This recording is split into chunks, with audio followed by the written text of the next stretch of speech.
정책 포럼 지금부터 시작하겠습니다. 안녕하십니까. 생활정책연구원 회원 여러분. 오늘도 여러분 유튜브로 찾아뵙게 되었습니다. 오늘도 사회는 변함없이 디지털 미래정책연구소 운영하고 있는 이병선입니다. 예, 오늘 귀중한 또 두 분을 패널로 모셨는데요. 먼저 제 오른쪽으로 김윤희 뉴로 어소시에이츠 대표님이십니다. 자세한 소개는 이따가 발표 시간에 하도록 하겠습니다. 그리고 이제 옆으로는 박종훈 장소프트 INI CFO 하고 계시는 박종훈이 모셨습니다. 네, 반갑습니다. 네, 반갑습니다. 네.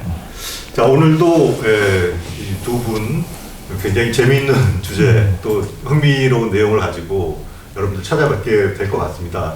뭐 항상 여기에 우리 포럼에 정말 우리 생활 정책 관련해서 의미 있는 분들 모시고 있지만은 제가 이렇게 두 분 그동안 활동상도 이렇게 쭉 검색해서 찾아보고 이렇게 하니까 정말 유니크한 분야들, 굉장히 독특한 분야를 개척해 나가고 계시는 분들이어서 오늘 포럼이 굉장히 기대가 됩니다.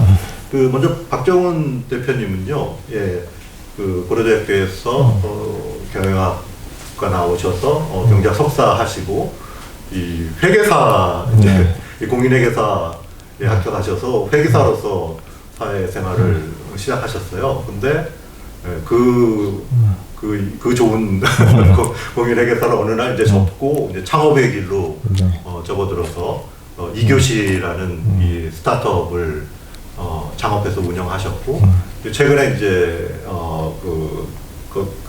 이교시를 나와서 지금 새롭게 다른 도전을 하고 계시는 박종훈 대표님이십니다. 자, 오늘 좀 부탁드리겠습니다. 발표. 네, 알겠습니다. 네, 저는 박종훈이라고 합니다. 일단 생활정책 포럼에 패널로 이렇게 참여할 수 있게 돼서 저한테는 매우 뜻깊은 시간이고요. 제가 뭔가 여기서 그냥 제가 경험했던 것들을 그냥 들려드린다라고 생각을 하고 참여를 했습니다. 그냥 편안하게 그냥 들어주시면 좋을 것 같습니다. 먼저 간략한 제 소개인데요. 저는 2008년도부터 2012년도까지 4년 동안 참 어렵게 공부를 했습니다. 공인회계사라는 시험을 준비를 했고요. 여러 번 좀 낙방했지만 그래도 끝까지 포기하지 않고 노력했더니 진짜 원했던 시험에 합격할 수 있었습니다. 그래서 2012년도에 이제 회계사 시험에 합격을 했고요. 그리고 원했던, 가고 싶었던 삼정회계법인이라는 곳에 입사를 하게 되었습니다. 삼정회계법인에서는 제가 이제 감사본부에서 일단은 근무를 시작했고요. 감사본부에서 한 2년 정도의 경력을 쌓은 이후에 텍스 본부에 이직을 해서 텍스 본부에서 3년 조금 넘게 근무를 했고요. 그리고 2017년도 8월 퇴사를 하게 됩니다. 퇴사를 하고 한 6개월가량의 준비를 해서 2017년도 12월에 이교시라는 스타트업을 창업을 하게 됩니다. 그리고 2017년도 12월부터 2021년도 8월 말까지 이교시의 대표로서 일을 했었는데요. 그 이후에 좀 정들었던 이교시를 떠나고 9월 1일부터는 창소프트 INI라는 건축 IT 회사의 CFO로 합류해서 현재 함께 하고 있습니다. 저를 좀 소개해 드릴 때는 저는 꼭 이 두 가지를 말씀드리는데요. 먼저 제가 회계법인에 입사를 하면서 만들었던 슬랭이라는 직장인 비영리 커뮤니티가 있고요. 그리고 그 슬링 커뮤니티에서 좀 발전한 이교시라는 게 있습니다.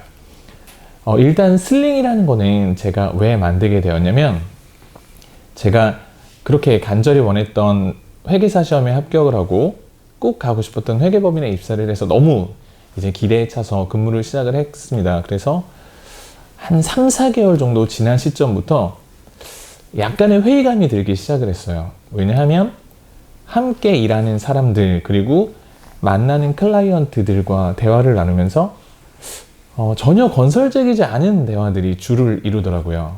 뭐 회사에 대한 불만, 그리고 뭐 불평. 그런데 물론 이제 저도 동감은 했었지만 저는 뭔가 재밌는 직장 생활, 그리고 뭔가 액티브하고 그런 직장인의 생활을 꿈꿨거든요. 그래서 그때 이제 고민을 하던 끝에 결심을 했죠. 회사가 아니라 내가 무언가 좀 능동적으로 참여할 수 있는 게 무엇일까라고 고민을 하다가 제 주변에 이제 저와 비슷한 생각을 가지고 있는 친구, 후배들과 함께 우리 함께 성장해 나가는 직장인 커뮤니티를 만들어 보자 라는 취지로 이제 모임을 만들게 되었어요. 해당 모임의 이름이 그냥 슬링이고요. 슬링이라는 모임도 그냥 저희가 같이 고민을 하다가 만들게 된 네임인데, 그 슬링이라는 뜻이 여러 개가 있거든요. 그 중에서 선과 선을 연결하는 매듭이라는 뜻이 있습니다. 그래서 슬링이라는 이름을 짓게 되었고요.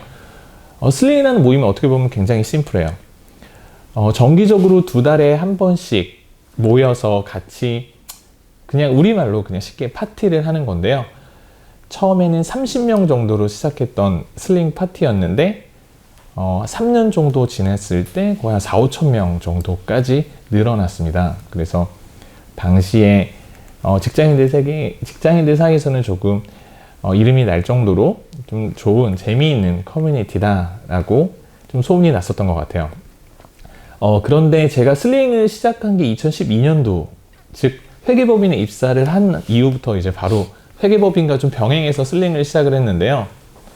회계법인이 굉장히 바쁩니다. 그 바쁜 직장 생활을 하면서 슬링 모임을 같이 이제 병행해 나가는 게 처음에는 너무 재밌었어요. 재밌었는데 시간이 점점 지날수록 제가 좀 벅차더라고요. 왜냐면 슬링이라는 모임 자체도 거의 5,000명까지 성장을 하다 보니 회계법인과 이 슬링이라는 모임을 병행하는 게 사실상은 좀 한계가 왔다라고 좀 판단을 했습니다. 그래서 고민을 했고요. 그래서 2017년도 어렵게 들어간 제 회계법인을 퇴사하겠다는 결정을 합니다. 회계법인을 퇴사하면서 슬링을 조금 더 좀 비즈니스화 해보자라고 해서 좀 새롭게 만든 게 사실은 2교시예요. 그래서 2교시는 슬링의 연장선이라고 보면 될 것 같고요. 슬링과 2교시가 다른 점은 뭐냐면, 슬링이라는 거는 비영리 직장인 모임이고 좀 뭔가 자율적으로 좀 그런 분위기였다면은 2교시는 어떻게 보면 영리 비즈니스입니다. 그래서 슬링에 비해서 조금 더 체계도 잡혔던 것 같고요. 그리고 뭔가 기업 형태로 운영이 되었습니다. 2교시는 말 그대로 1교시는 본인의 본업을 의미를 하는 거고요. 2교시는 그 본업을 끝낸 이후에 내가 좋아하는 것들을 찾아주는 그런 취미 플랫폼이라고 보면 될 것 같습니다. 그래서 2교시라는 것도 2017년도 12월에 그 비즈니스를 시작을 했고요. 그리고 2021년도 한 8월 말까지 회원수가 약 5만 명까지 좀 성장을 했습니다. 그래서 2교시는 뭐 취미생활, 뭐 자기개발, 재테크, 뭐 스포츠 액티브 이런 부류로 한 분기 단위로 100개에서 200개 정도의 좀 모임이 운영되었다라고 보면 될 것 같고요. 제가 지금까지 2012년도부터 현재까지 슬링 2교시 비즈니스를 통해서 그냥 제가 좀 알게 된 사실인데요.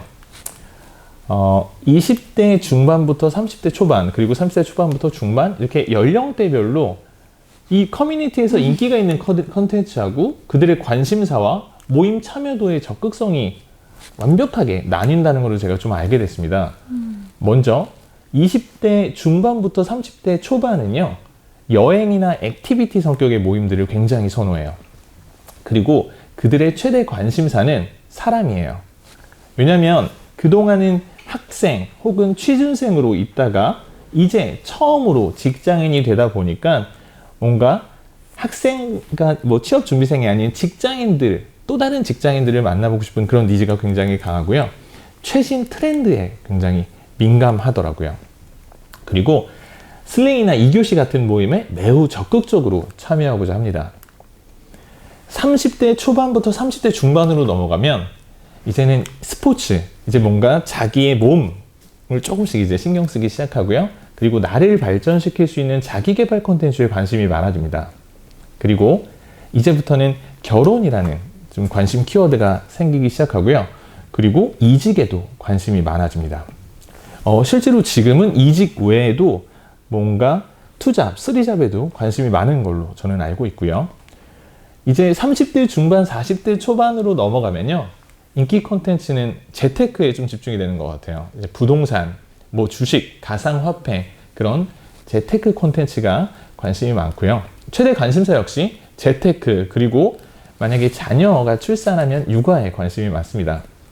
그리고 30대 중반부터 40대 초반이 되면 이제 슬슬 이런 모임에 좀 소극적으로 변하기 마련이에요. 근데 당연히 그럴 수밖에 없죠. 본인이 회사에서도 위치도 높아지고 그리고 챙겨야 될 뭐 가족들도 생기다 보니까 이런 모임에 소극적으로 변하는 거고요.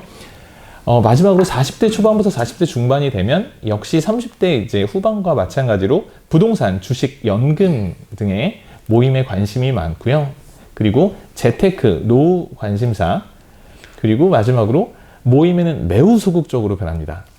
그리고 제가 이 자료에는 넣지 않았지만 40대 중반부터 한 50대 중반까지는 쭉 이런 모임에 좀 소극적이실 거예요. 그런데 자녀가 어느 정도 좀 성장을 한 이후 한 50대 중반부터 이런 모임에 다시 관심이 많아지는 걸로 알고 있어요. 그래서 대학원에도 가시고 그리고 뭐 등산 모임이라든가 그래서 40대 초반부터 50대 중반까지는 실질적으로 이런 모임에 참여를 하는 게 쉽지 않다는 거 저는 좀 이 비즈니스를 통해서 알게 됐습니다. 그래서 제가 여기서 어떻게 보면 이제 한 줄에 어떻게 보면 제가 결론은 그 대한민국에 살아가고 있는 좀 사람들이 연령대별로 어떻게 보면 그들에게 맞춰진 공식에 맞춰서 살아가고 있지 않나라는 생각을 해보았습니다. 이상으로 제 소개는 여기까지이고요. 다음은 이제 마치도록 하겠습니다. 네, 지금 그 2교시 이 스타트업 창업하게 된 이 과정 그리고 그 속에서 이 얻게 된 결론이랄까요? 네. 사람들의 생활 패턴, 네네. 우리나라 사람들의 그 어떤 그 취미, 관심사 이런 것들에 대해서 말씀을 해주신 것 같습니다. 네. 어떻게 이제 그렇게 회계사 생활을 접고 그런 스타트업으로 창업을 생각하게 되셨는지 이런 것들 네. 이따가 네, 알겠습니다. 같이 이야기 나눠보면은 많은 분들에게 좋은 영감을 주실 것 같습니다. 이어서 김윤희 대표님께 발표를 부탁드리겠습니다. 김윤희 대표님은 이 대학에서 카이스트에서 그 뇌공학을 전공을 하시고 그리고 석사과정을 미국 하버드 대학의 이 케네디 스쿨에서 하셨어요. 그리고 이제 귀국하셔서 그 뉴로 어소시에이츠라는 스타트업을 창업을 하셔서 이 회사에 대해서는 이제 뭐 소개를 해주시겠죠.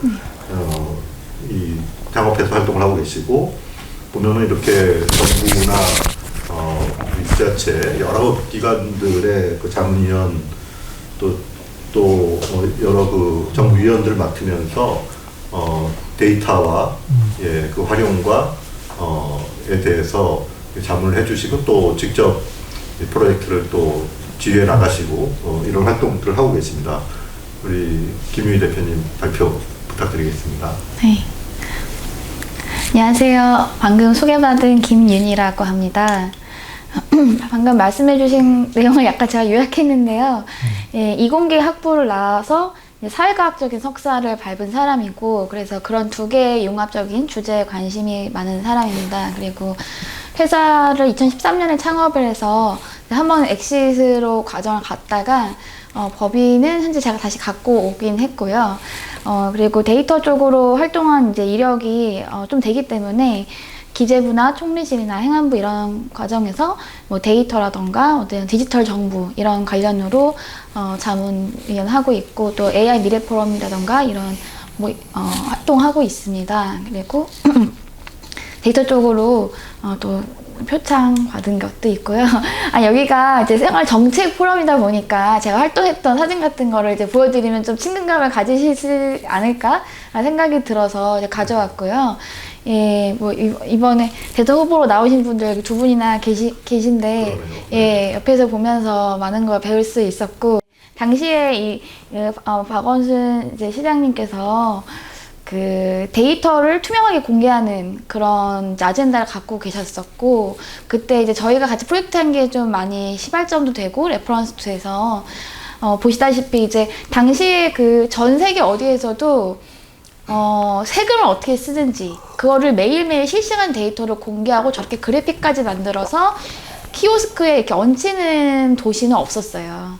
그런 발안도 같이 하고 만들기도 하고 2015년에 만들어 놓은 게 항상 실시간 데이터 연동이 돼 있었기 때문에 물가라던가 뭐 날씨라던가 세금 추이라던가 이런 것들이 한번 연동해 놓은 것으로 지금 이 순간까지도 돌아가게 만든 그런 컨셉을 제가 이제 제안을 해서 저희 회사의 이제 가장 큰 아이덴티티라고 말씀을 드릴 수가 있겠습니다. 그리고 제가 이제 데이터 디자이너라고 이제 필요하다, 새로운 신직업을 제안을 했었었는데, 이 용어가 어느 정도는 좀 정착이 돼서 통용되고 있어요. 그래서 데이터 디자이너라는 것은 어떤 데이터가 필요하지? 라는 걸 처음부터 기획할 수 있는 사람, 그리고 그것을 이제 분석이나 시각화를 통해서 대중과 소통할 수 있는 사람이라고 전 정의를 했었고, 그런 신직업을 제안해서 우리 SBA 서울 산하기관과 3년 동안 데이터 디자이너 교육도 하고, 또 아래 사진에는 이제 데이걸즈라고 해서 여성 특화로 데이터 인자를 교육하는 이제 그런 과정도 3년 동안 해서 총 6년 동안 데이터 교육에 좀 몸담다 보니까 아까 말씀드린 그런 장관 표창 같은 부분에서 그런 부분 인정받아서 진행되기도 했었습니다. 데이터라는 게 이제 사실 그렇게 재미있다기보다는 좀 차가워요. 그래서 만약에 여러분들이 TV에 딱 2채널밖에 없어요. 그래서 1번은 런닝맨만 계속 나오고 2번 저렇게 차트만 계속 나오면 당연히 1번 보시는 거잖아요. 그만큼 이제 데이터라는 건 사람들이 막 본능적으로 보게 되는 그런 내용은 아니거든요. 그런데 그래도 그걸 조금 더 이렇게 예쁘고 좀 잘 와닿고 쉽게 이해가 되고 또 만져볼 수도 있다면, 그러면 사람들이 좀 더 이렇게 밑에처럼 마리텔 그런 방송처럼 막 와글와글 할 수 있지 않을까? 라는 이제 그런 비전으로 그 사업의 이제 특화적인 부분을 가져가게 되었습니다. 왜냐면 보기는 별로 싫지만 막상 보면 굉장히 도움이 되는 것들이거든요. 데이터라는 게 우리 삶의 기반이 되는 근거 정보로서 굉장히 중요한 것이기 때문에, 또 우리나라에서는 공공 데이터라고 해서 세금으로 데이터를 많이 만들어주고 있어요. 그런 나라가 흔치 않거든요. 거의 우리나라 선도한다고 봐도 무방하기 때문에 그런 데이터를 잘 활용할 수 있는 국민들이 많아지면 좋은데, 재밌어야 많아지는 거다 보니까 그런 걸 처음에 재미를 주기 위해서 모범적인 사례들을 많이 만들고 싶어서 회사를 하면서 하게 되었고, 세월호 같은 거 발생했을 때 누가 시킨 것은 아니었지만 2주 정도 지났을 때 막 기부가 막 쏟아졌었잖아요. 근데 그때 2주 동안 도대체 기부가 얼마 모였을까? 이런 궁금증도 생기고 누가 많이 했을까? 이런 생각들도 많이 했었는데, 그냥 기사로 떠다니던 것들을 취합을 해가지고 저기 정리해서 페이스북에 공유를 했었거든요. 그래서 2주 동안 이제 보시면은 뭐 92억 원이 모였고, 기업이 60%를 냈고, 그다음 연예계가 17%를 냈고, 포털 회사가 8%를 냈구나, 이런 것들을 정리하면서, 그리고 이제 밑에 숫자 보시면 13만 명 정도가 뭐 기부를 했고, 뭐 자원봉사가 얼마나 많이 일어났는지를 이제 볼 수가 있으니까, 이런 게 이제 퍼지면 굉장히 좋을 텐데라는 그런 이제 이니셔티브로 제가 혼자 이렇게 만들고 그랬던 것이죠. 세월호 하면 또 우리나라 많은 국민들이 관심 갖는 그런 주제인데, 제가 하는 일을 좀 쉽게 이해할 수 있게 하기 위해서 오늘 좀 갖고 와 봤고요. 얘도 뭐 금액별로도 있었고, 뭐 어디 기부처로도 가는지 이런 것들 정리했던 내용입니다. 그리고 이제 요새는 아시겠지만 AI의 시대잖아요. 근데 AI의 이제 핵심은 더 이상 사람이 책상머리에 오래 앉아있는 게 중요하지 않다는 거예요. 그리고 이제 제가 또 최근에 관심 가져 새로 만들고 있는 게 하나 있는데요. 이제 풀킹이라고 해가지고 플랫폼 랭킹의 줄임말인데, 오늘 처음 소개를 해보는 거긴 해요. 예. 아니, 다 만들지 않았고 11월 달에 나올 것 같은데, 아까 저희 그 대표님 말씀 주신 것처럼 직장이라는 게 과거에는 큰 조직에서 한 직장에서 최대한 오래 있는 게 그게 이제 놈이었는데, 요새는 엔잡러가 이제 유행이 되고 있잖아요. 그래서 내가 원하는 플랫폼에 원하는 시간과 공간에서 접속을 해서 일을 하는 이런 것들이 점점 대세가 되어가고 있는데요. 거의 뭐 블루 컬러부터 시작해서 화이트 컬러까지 가리지 않고 다 플랫폼 기반으로 좀 바뀌고 있는 것 같아요. 그래서 사무실은 내가 가지 않아도 내가 고객을 만나는 접점인 플랫폼은 자주 접속해야 되는 이제 그런 시대가 되고 있는 것 같은데, 보시다시피 굉장히 많은 플랫폼들이 있어요. 근데 우린 좀 유명한 것만 알고 있지만 새로운 플레이어도 되게 좋을 수도 있잖아요. 그리고 또 유명한 것들끼리 어떤 차이가 있는지도 좀 알아야 되는데 점점 많아지다 보니까 잘 알기가 좀 어려운 거예요. 맨 밑에 보시면은 이제 뭐 법률 쪽으로도 벌써 로톡만 이제 있는 게 아니라 다양한 것들이 계속 나오고 있거든요. 근데 아마 변호사님들도 고민하실 거예요. 내가 어디서 활동을 해야 되지? 이런 고민도 하실 거고, 그런 선택을 좀 도와줄 수 있는 서비스를 기획해서 열심히 좀 만들고 있습니다. 그래서 뭐 아시겠지만 이제 키 이코노미나 이런 거 성장을 많이 한다라는 것들, 요새 또 플랫폼 노동자라는 게 이제 많이 화두가 되고 있잖아요. 근데 전체 일자리에서 플랫폼 일자리라는 게 굉장히 많이 차지를 할 것 같은데, 그거에 관해서 좀 좋은 선택을 할 수 있는 이제 그런 걸 기대를 하고 있고, 저희가 오늘 이제 녹화다 보니까 제가 뭐 앱 화면 같은 거 갖고 오진 않았지만 문제의식 같은 걸 이제 보면은 요새 뭐 벤츠로 배달한다고도 하고 도보로도 배달한다고 하잖아요. 근데 그런 게 되게 많은데 어떤 걸 막상 깔아보면은 콜이 금방 뜨지 않아요. 예, 되게 오래 기다려야 돼요. 1시간 동안. 그런 것들에 대해서 미리 알았다면 다른 거 하고 있었겠죠?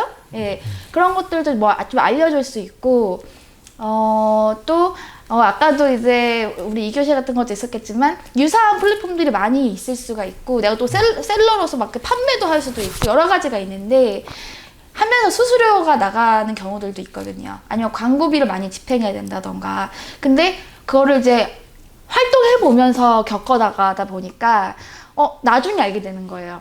내가 많이 뛰어왔구나, 이런 것들을. 그때 또 어디로 옮겨 타야 되지? 이런 고민도 하게 되고 하는데, 플랫폼을 또 공부한다는 게 쉽지 않기 때문에 하면서 좀 겪다 보니까 그런 내용들을 서로 얘기할 수 있고, 또 제가 비교 정보로서 아까 제가 해드린 데이터 시각화 같은 그런 측면으로 평점 데이터라던가 시계열 그래프라던가 이런 것들 활용해가지고 좀 금방 이해할 수 있는 걸 좀 준비하고 있고요.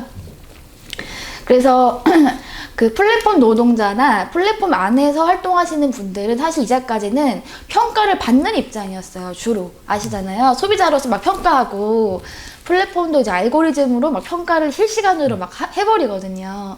그런 거는 뭐 받아들일 수 있지만 이분들도 뭔가 얘기할 수 있는 공간이 필요하다고 생각이 들어서 이제 풀킹이라는 거를 좀 준비해서 플랫폼 간의 자유 경쟁을 좀 촉진하려고 좀 준비하고 있습니다. 그래서 이런 좀 데이터 기반으로 하려고 하고 있고요. 여러분들이 오늘 영상 보시고 또 좋은 아이디어 있으시면은 저한테 연락 주시면은 또 적극 반영하도록 하겠습니다.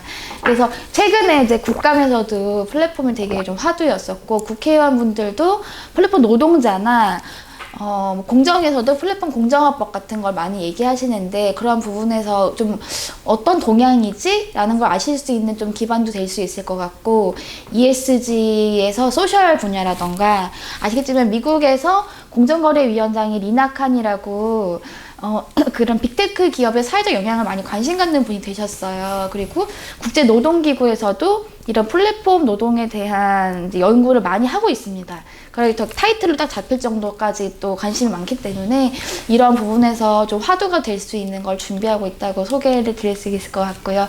이게 이제 제 마지막 장표인데요.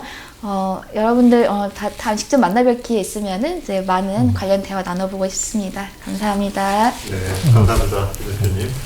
뭐 들으셨겠지만은 굉장히 그 독특한, 뭐라고 그럴까요? 물론 뭐 어떤 평범하다는 것도 이제 주관적인 의견이겠지만, 제가 보기에는 저것도 일반적인 어떤 발상이 아니라 굉장히 독특한 발상으로 자기 비즈니스를 개척해 나가고 계시는 두 분인 것 같습니다. 일단은 좀 두 분이 하고 계신 일들을 조금 더 자세하게 좀 이해를 하기 위해서 제가 몇 가지 질문을 드리고, 그 위에서 좀 같이 이야기할 수 있는 것들을 진행을 했으면 하는데요.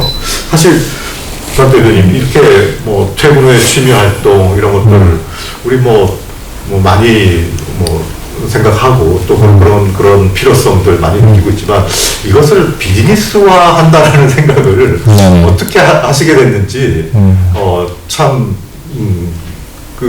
잘 그런 데까지 생각이 네네. 미치지 못할 것 같은데 네네. 어떤 계기가 있으셨어요? 제가 초반에 2교시 전에 슬랭이라는 비영리 모임을 하면서 네. 이런 모임들을, 즉 네. 사람들을 조금 리딩해서 나서고 하는 그런 깜냥이 되는 사람들이 있어요. 많지는 않지만 뭔가 나를 희생시키면서 함께하는 사람들이 좋아해주면 거기서 느끼는 그 카타르시스를 통해서 만족감을 느끼는 그런 사람들이 있어요. 저도 그 중에 하나이고요. 저와 같은 사람들이 있습니다. 그런데 저와 같은 사람들이 발견을 했는데, 그래서 이제 모임을 막 열정적으로 참여를 하는데, 그게 어떻게 보면은 금전적인 보상 없이도 가능한데요. 그러다 보니까 이게 장기화되기는 조금 어려운 부분이 사실상 있어요. 왜냐면 하다 보면 내가 의도하지 않은 대로 굴러갈 수도 있고요. 상처도 많이 받고요. 스트레스도 받고 하면서 이거를 뭔가 해서 해결할 수 없을까라고 고민하다 보니까 소정의 대가라도 만약에 지급이 된다라고 하면, 물론 이제 그러면서 조금 더 책임감도 부여되고 완성도가 조금 더 높아지지 않을까라고 생각을 하고 있었어요. 그래서 이제 그런 부분 때문에 이제 그런 재능을 가진 사람들이 수익을 조금 올리면서, 그리고 본인이 좋아하는, 내가 잘하는 혹은 좋아하는 관심사를 다른 사람들과 함께 공유하면서 약간의 그런 리더 역할들을 하게 해주면 좋겠다. 그리고 여기서 끝나는 게 아니라 어떻게 보면 제가 항상 강조하는 건 내가 정말 좋아하는 취미생활에만 집중할 수 있도록 그런 환경을 만들어주는 게 저희 2교시의 모토였거든요. 그러면 이 2교시 안에 들어오는 사람들이 각각의 니즈가 다 다를 거예요. 어떤 사람들은 진짜 온전히 그 취미생활을 누리고 싶어서 오는 사람들도 있을 거고요. 사람을 만나고 오고 다 다르겠죠. 그 안에서 니즈는 다 다르겠지만 일단 그 시간, 그 순간만큼은 다른 것에 조금 방해 안 받고 그렇게 좀 만들 수 있는 환경을 만들려고 노력했던 것 같습니다. 이제 그런 것을 구상할 때와 네네. 또 이제 막상 이제 실행에 옮겨서 네네. 뭐 처음에 이제 취미 그냥 비영리로 네네. 이렇게 커뮤니티가 이제 운영이 됐겠지만은 이건 이제 영리로 전환했을 때 실제 이제 실행 단계에 들어가니까 뭔가 차이가 있던가요? 이렇게 구상한 대로 그대로 정리가 됐습니까? 어떻습니까? 그렇지는 않았죠. 이제 비영리로 했을 때는 이제 그 모임을 주최하는 사람도 부담이 좀 덜하고요. 왜냐면 내가 돈을 받고 하는 게 아니라 나는 어떻게 보면 내 에너지를 너희들을 위해서 쓰는 거야 라고 하니까 조금 부담도, 그쵸. 그리고 참여하는 사람들도 기대치가 그리 높지 않았죠. 그러다 보니까 어떻게 보면은 그냥 노는 수준에 좀 그렇죠. 깊이가 좀 딥스가 낮았죠. 그런데 이제 참여하는 사람들도 돈을 내고, 그리고 모임을 주최하는 사람도 돈을 받다 보니까 이제 돈을 낸 사람 입장에서는 기대치가 높아지는 거고요. 네.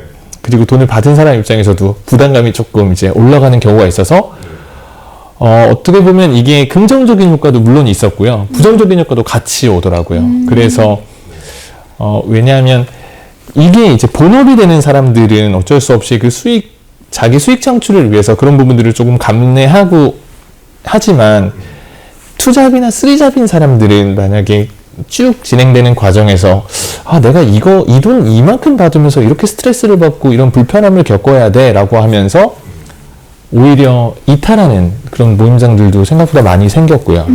네네. 그렇게 좀 그런 부분들이 다르더라고요. 그러니까 장단점이 있는 것 같습니다. 그게 지금 몇 년 운영을 해보신 거죠? 대표님은 직접 그 비영리 슬링 조직은 한 4년 넘게, 한 5년 가까이 했고요. 2교시도 4년 정도, 그래서 총 9년 정도 커뮤니티 비즈니스를 했습니다. 네. 그렇게 영리로 전환해서 4년 정도 네네, 맞아요. 해서 어떻습니까? 그 사업 전망이 지금 이제 그거를 이제 나와서 다른 직에 계신 걸 보니까 일단은 이제 거기서 떠나신 거네요. 네네, 맞아요. 네. 지금은 어떻게 보면 이제 저도 이 커뮤니티 사업에 제일 에너지를 쏟을 수 있는 그런 나이가 사실은 있다라고 보는데, 저도 이제는 어떻게 보면은 조금은 저보다 더 잘하는 사람들에게 이 비즈니스를 넘겨주는 게 맞겠다라고 생각을 했고요. 저는 어떻게 보면 조금 이제 한 발 물러날 나이가 된 것 같고, 제가 이 비즈니스를 해보면서 사실상 코로나 때는 많은 조금 어려움이 있었어요. 왜냐면 이제 사람들을 만나는 건 물론 이제 비대면으로 사람들을 만나는 뭐 도구들이 되게 많아져서 뭐 불편하지 않다라고 하지만 실질적으로 사람들 간의 관계가 비대면으로 형성되는 건 어렵습니다.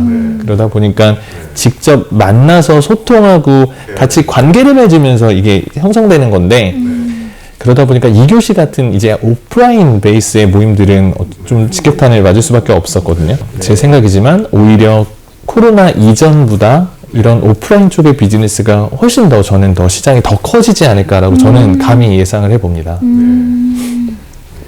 알겠습니다. 일단 박 대표님 운영하신 2교시에 대해서는 조금 더 알아봤고요. 네. 우리 김유희 대표님. 네. 그 지금 이제 데이터를 뭐 어떤 뭐 데이터의 활용 이런 측면이 또 어떤 디자인하고 또 이렇게 결합이 돼서 네. 또 이 데이터를 또 디자인을 입혀서 제공을 하면은 또 다르게 다가가고 뭐 이런 상당히 다른 발상 새로운 접근을 하고 계시다고 생각이 드는데 이런 김 대표님의 이런 지금 사업 포트폴리오는 어디에서 시작이 되는 겁니까? 뇌공학 전공이라는 게 이렇게 연결되는 건가요? 아, 그렇죠. 왜냐면 이제 뇌과학 할 때 이성과 감성에 대해서 배우는데 사람은 항상 그 두 가지를 다 추구하는데 너무 한쪽을 치우치면 이제 부족감을 느낄 수밖에 없잖아요. 예, 그래서 그런 기원도 있는 것 같고 또 저는 이제 한국에서 미국 유학을 하면서 모든 건 다 미국에서 리드를 해야 될까 좀 어떻게 보면 아쉬웠어요. 그래서 한국 땅에서 한 번도 못 본 것들이 많이 나왔으면 좋겠다 이런 생각을 했었고 그런 컨셉을 이제 제가 뭐 직장 생활하면서 봤던 정보 디자인 그 이제 박근혜 대통령 때부터 그 정보 디자인이 굉장히 중요해졌는데 정보 자료에서 그때 청와대 납품도 하고 그랬었거든요. 정보 디자인이라는 거를. 근데 그건 이제 종이 기반이었고 저는 이제 공대 베이스다 보니까 또 이제 문과와 이과 아니면 또 감성 디자인과 그런 뭐 디지털 이런 걸 융합할 수 있다는 생각을 항상 이제 전공 기반으로 항상 해왔었기 때문에 좀 자연스러웠던 부분이 있었던 것 같아요. 그리고 또 내용적으로는 데이터라고 하면은 저희 엄마 아빠는 너무나 생소한 거거든요. 저희 지금 아마 보시는 분들 50대 이상이시면 데이터라는 거를 아마 볼 일도 별로 없으실 거예요. 근데 사실 전 국민이 데이터에 대한 공감대가 있어야 어떤 정책이라고 하면 그거에 대해서 동의를 하고 할 수가 있는 건데 또 뭐 20대는 너무 잘 알고 50대 이상은 너무 모른다면 이 너무 중요한 격차가 생겨버리잖아요. 그래서 그런 부분이 조금 그림으로 되면은 소위 말해서 디지털 문해력이라고 할까 데이터 이제 뭐 문해력이라고 할까요? 그런 것들이 좀 생길 수 있지 않을까 생각이 들어서 좀 그런 관점에서도 좀 생각했던 것 같습니다. 이제 정부나 각 정부기관들 또 지자체들하고 이제 여러 가지 좀 프로젝트들 그쪽에 이제 정부기관들이 갖고 있는 공공 데이터를 활용을 하시는 거죠. 그것을 이제 가공하고 디자인 입혀서 또 핸드폰에서 만져볼 수도 있고, 태블릿에서 만져볼 수도 있고, 뭐 민간하고도 했지만 일단은 세금으로 만들어진 데이터를 시민들이 누려야 되잖아요. 그런 것들을 그래서 공공기관들이 좀 먼저 이렇게 모범을 보일 수밖에 없기 때문에 B2G적인 사업으로 먼저 펼쳐졌고 민간에서도 아마 대리 사원이 하고 있는 일을 데이터로 변환해서 실시간으로 이렇게 태블릿에 볼 수 있다면 오너 입장에서 너무 좋을 거예요. 그런 것들을 이제 제가 제안 드렸지만 그런 것들은 굉장히 시스템적인 변화가 필요하기 때문에 제가 사업을 시작하면서 지금까지 조금씩 변화가 되고 있는 그런 부분 같아요. 공공기관의 어떤 데이터에 대한 인식의 변화가 조금씩 있다. 공공 쪽도 공공 데이터라는 게 굉장히 발전이 많이 됐고 한 지난 5-6년 동안에 민간 같은 경우에도 이제 내부 시스템에 데이터 기반 도구를 많이 도입을 하면서 이제 새로운 직원분들도 다 그런 개념이 탑재가 돼 있어야 되고 좀 그게 많이 바뀌는 거를 이제 목도를 했습니다.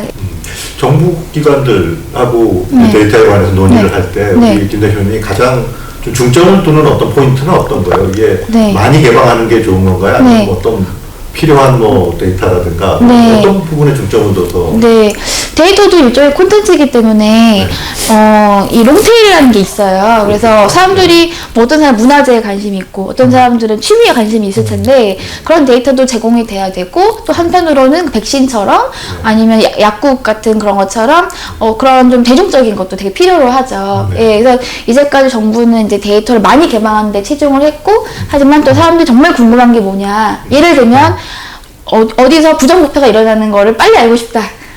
그런 것들에 대한 기초 데이터를 달라. 막 PDF로 주지 말고 다 데이터로 달라. 이제 이런 요구들이 나오고 있거든요.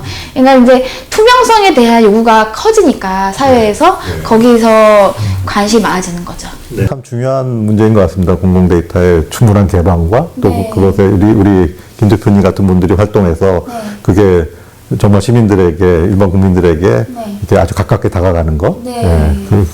그게 우리 사회 투명도를 높이는 거고요. 그렇죠. 또 한 가지 아까 그 플랫폼 랭킹 네. 비즈니스를 좀 잠깐 저도 굉장히 지금 관심이 가던데 예, 많은 분들 뭐 그런 고민들 있을 거예요. 사실 이제 앞으로 이 사회가 뭐 AI와 로봇이 많은 부분들을 이제 대신해 나간다면은 많은 이제 노동력이 뭐 기기 이코노미라고 그럽니까? 예, 그리고 플랫폼 노동자들이 많이 양성될 수밖에 없는데 그럼 이제 지금 구상하시는 게 좀 실현되면은 이제 어떤 플랫폼에서 나에게 맞는 그런 노동 형태 어떤 건가 이런 걸 좀 쉽게 알 수 있는 건가요? 그렇죠. 그러니까 제가 엔잡을 하지만 요새 사람들이 엔잡을 하면서도 그걸 기획한다기보다는 이제 다 좀 시도해보는 단계죠. 나도 좀 해볼 수 있나? 배달 좀 해볼 수 있나? 이런 단계인데 보면은 그걸 주업으로 하시는 분들도 되게 계획적으로 하시는 건 아니에요. 그냥 그렇죠. 그날 얼마 버는지도 사실 계획한 것도 아니고 떨어지는 대로 이렇게 하게 되고 내가 그렇지만 점점 고도화되면서 나한테 맞는 플랫폼들이 있을 거고 그러니까 어떤 플랫폼은 뭐 수수료가 높아도 되게 케어를 잘해주는 곳이 있고 근데 수수료가 낮지만 그냥 되게 좀 자율적으로 하라는 데도 있고 자기 성향에 맞는 것들도 있을 텐데 그런 거에 대해서 또 인식도 필요하고 어쨌든 이제 조금 더 지금 이제 프리랜서라고 하거나 기워커라고 하면 사람들이 이렇게 밝히지 않거든요. 예, 약간 혼자 알아서 다들 하는 거지. 나 엔잡러야 이러면서 이제 얘기하진 않는데 그런 것도 양성화 할 수 있고 좀 대화방도 생길 수 있는 거고 또 좋은 플랫폼, 좋은 일터로서의 플랫폼은 어디인가라는 것도 좀 같이 논의해볼 수 있지 않을까 싶어요. 사실 정말 그 노동의 형태, 네. 노동의 의미 이런 것도 굉장히 급격하게 지금 변화하고 있기 때문에 이런 시도들이 미래 사회에 어떤 새로운 대안을 보여주는 그런 중요한 시사점인 것 같습니다. 박 대표님 혹시 뭐 궁금한 거 있어요? 김 대표님 지금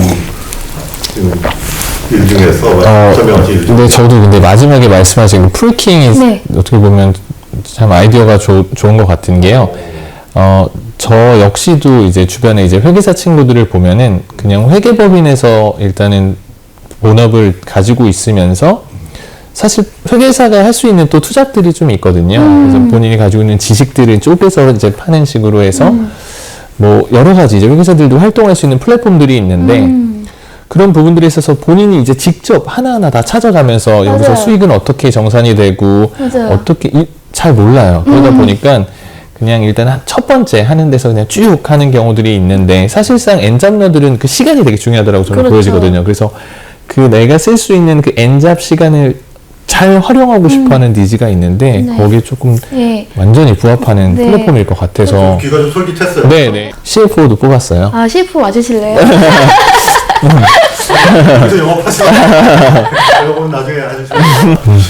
여기서 조금 이제 각도를 좀 달리해서 지금부터는 두 분 다 정말 융합적인 어떤 삶을 인생을 선택하신 것 같아서 그게 어떤 생각이신지 어디서 그런 것이 비롯되었는지 좀 듣고 싶어요.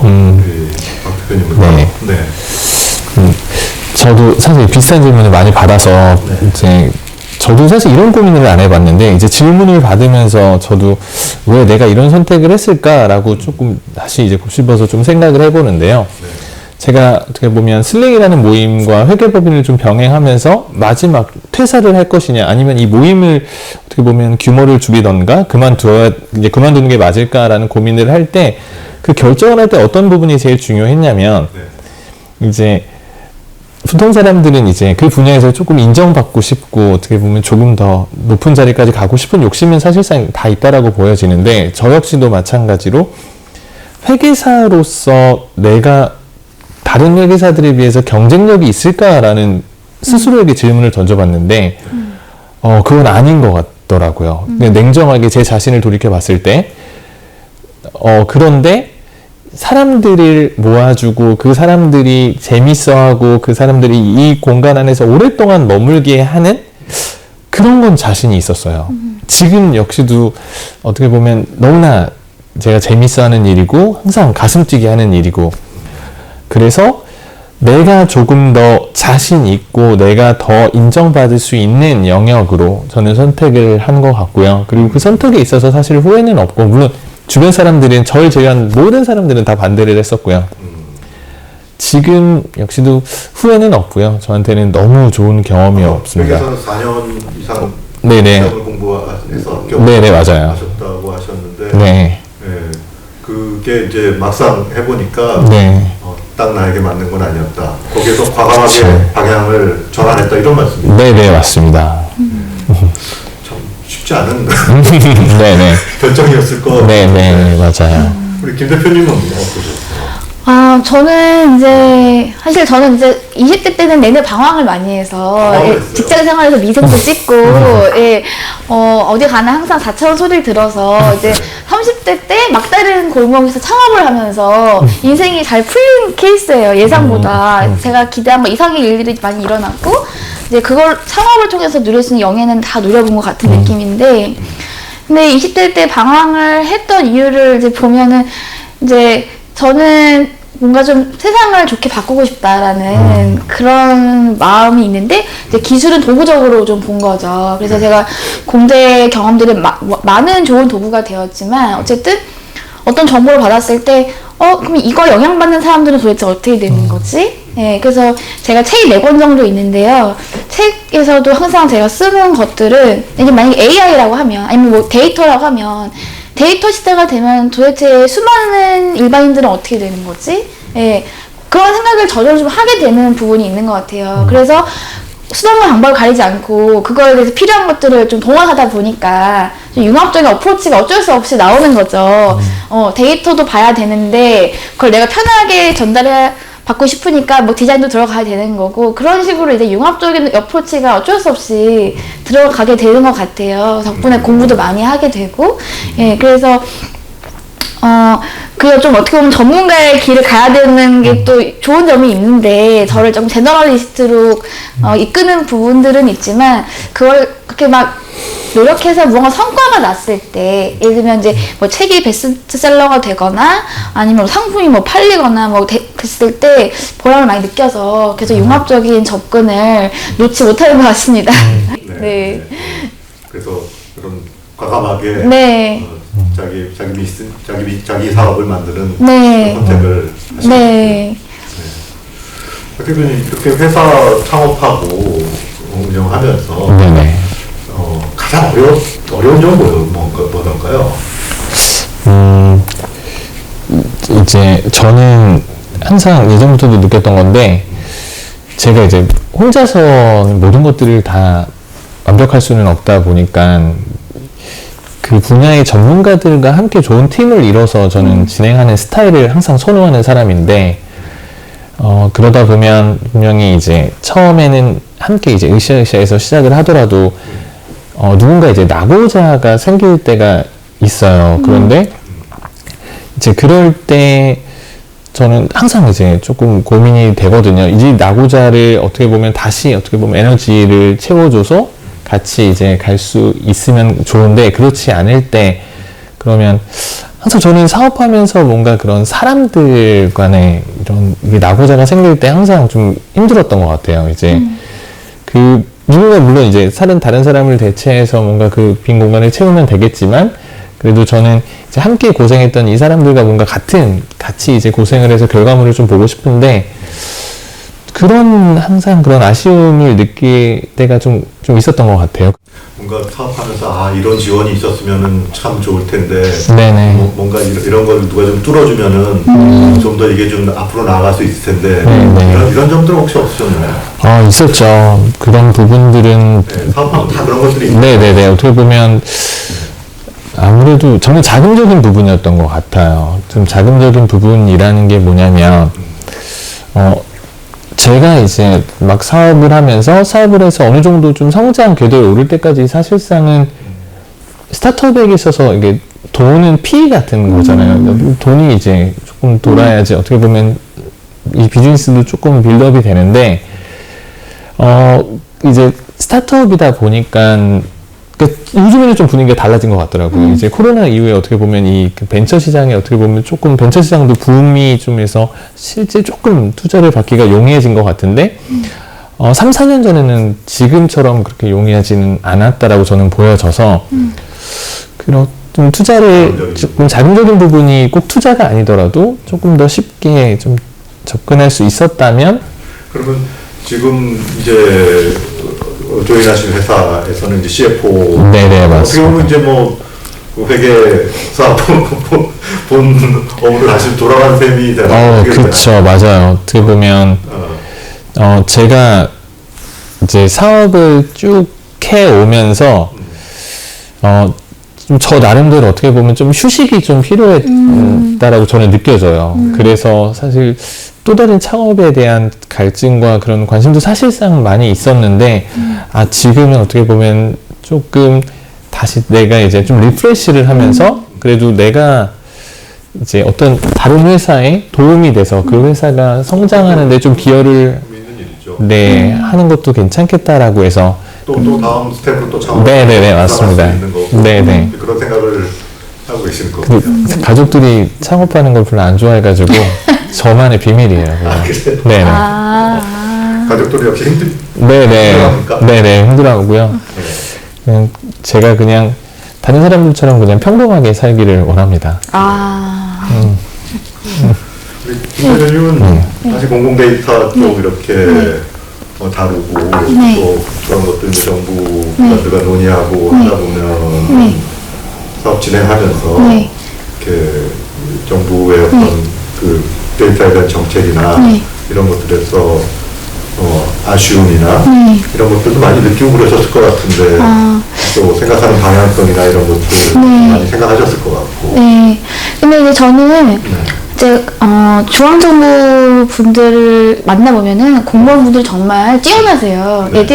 정말 최고의 공무원분들이시고 우리나라가 이제 앞으로 데이터나 AI 선도할 것 같은데, 저는 제가 바라는 거는 확실하게 글로벌에 대놓고 우리가 선도하고 있다고 이렇게 좀 질러볼 수 있는 배짱?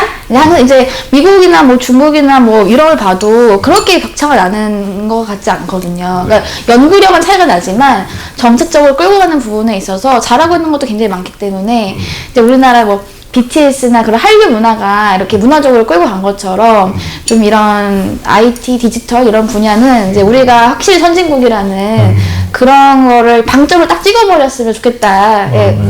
그런 생각을 해요. 아쉬웠다는 거는 더 자신감을 갖자. 그런 생각을 많이 합니다.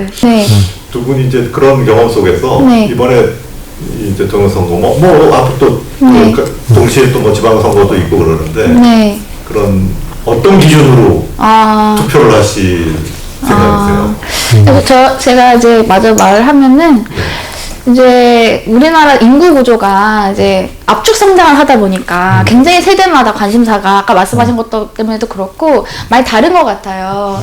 다른 나라에 비해서 좀 더 격차가 많이 나는 특이한 나라인 거죠. 경험한 게 너무 다른 거죠. 그래서 그거를 아우른다는 것 자체가 굉장히 정치인으로서 챌린지라고 생각을 해요. 다른 나라보다 더 힘든 환경이라는 거죠.